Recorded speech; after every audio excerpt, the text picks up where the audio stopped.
Napanood nyo ba yung binablog ko na frame na nagtotolap? Bali mga lodi, nakipag swap siya sa frame na to. Ayan, ngayon mga lodi, para daw hindi magtolap, ang sabi niya. So ito mga lodi, may problema tayong nakita dito.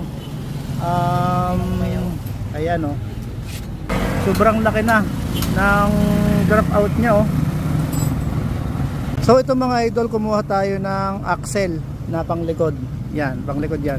Bali, sukatin natin yung, ayan, makikita nyo mga idol. Ayan oh. Ayan, makikita nyo mga idol oh. Dapat sakto lang kasi yan dito oh. Ayan, may awang pa siya. Ayan ang awang niya oh.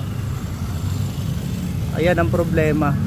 Tapos ang isang problema pa nito mga lodi, parang ayan, kita nyo naman mga lodi oh.